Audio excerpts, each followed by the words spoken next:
کتاب و سنت میں اللہ تبارک و تعالیٰ نے رزق کی جو تیسری کنجی اللہ تعالیٰ نے بیان فرمائی اور اللہ کے نبی صلی اللہ علیہ وسلم نے بیان فرمائی ہے وہ یہ کہ ایک آدمی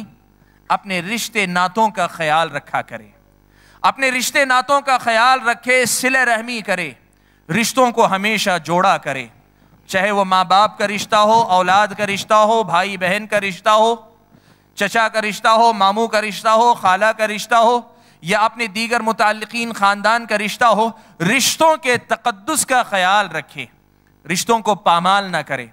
اپنے یا پرائے رشتوں کو نہ توڑے،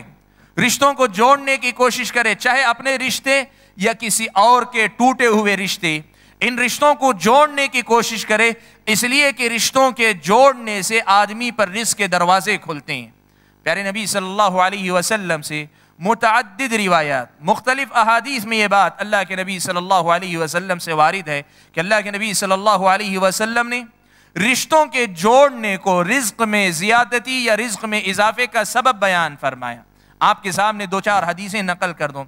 امام بخاری رحمۃ اللہ علیہ نے حضرت ابو ہریرہ رضی اللہ تعالیٰ عنہ سے نقل فرمایا، کہتے ہیں من سرہ ان یبسط له فی رزقی وان ينسأ له فی اثرہ فلیصل رحمہ۔ جس آدمی کو اس بات سے خوشی ہے یا وہ پسند کرتا ہے کہ اس کے رزق میں کشادگی کر دی جائے،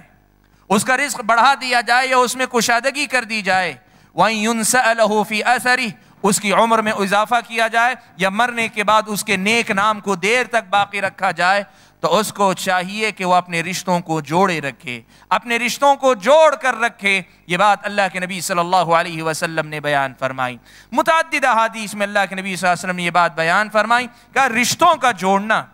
رشتوں کے جوڑنے سے آدمی کے رزق میں اضافہ ہوتا ہے، رشتوں کے جوڑنے سے آدمی کے رزق میں اضافہ ہوتا ہے۔ پیارے نبی صلی اللہ علیہ وسلم سے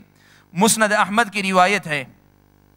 حضرت علی بن ابی طالب رضی اللہ تعالیٰ عنہ روایت فرماتے ہیں، اللہ کے نبی صلی اللہ علیہ وسلم نے یہ بات بیان فرمائی کہ جس آدمی کو یہ بات پسند ہے کہ اس کی عمر دراز ہو، اس لیے کہ لمبی عمر نیکی کی توفیق کے ساتھ یہ نیک بختی کی خوش قسمتی کی علامت ہے، کہا جس آدمی کو یہ پسند ہو کہ اس کی عمر دراز ہو اور اس کے رزق میں کشادگی ہو، اس آدمی کو چاہیے کہ وہ صلہ رحمی کرے۔ یہ بات اللہ کے نبی صلی اللہ علیہ وسلم سے حضرت علی بن ابی طالب رضی اللہ تعالیٰ عنہ نے روایت فرمائی۔ بھائیو،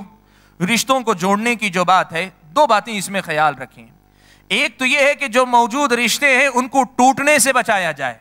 بہت سارے لوگ یہ سمجھتے ہیں رشتوں کے جوڑنے کا مطلب ٹوٹے ہوئے رشتوں کو جوڑنا ہی جوڑنا ہے، نہیں، جو رشتے موجود ہیں ان کو ٹوٹنے سے بچانا۔ ایسی باتیں آ جاتی ہیں کہ جن کی وجہ سے آدمی کا دل گوارا نہیں کرتا کہ اس آدمی سے یا فلاں سے، فلاں گھرانے سے کسی قسم کا واسطہ وسیلہ رکھا جائے، نہیں، دل کرتا ہے کہ سب رشتے ناطے توڑ کر آدمی آزاد ہو جائے۔ لیکن ایک آدمی اگر ایسے موقع پہ رشتوں کو برقرار رکھتا ہے، یہ بھی رشتوں کو جوڑنا ہے، اور اگر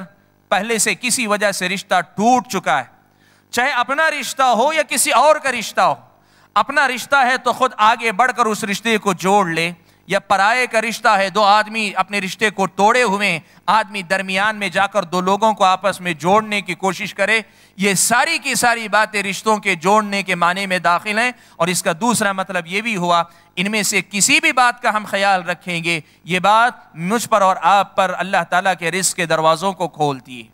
یہ رزق کی ایک اور کنجی ہے، رزق حاصل کرنے کا ایک اور راستہ ہے کہ رشتوں کے تقدس کا خیال رکھو۔ بھائیو، آج یقین مانیں ہم میں سے بہت سارے بھائی ایسے ہیں جن کی تجارتیں ناکام ہیں، دکان میں محنت بھی کرتے ہیں، اور سارے اسباب کو اختیار کرنے کے بعد ان کی سمجھ میں نہیں آتا کہ آخر نقصان کیوں ہو رہا ہے،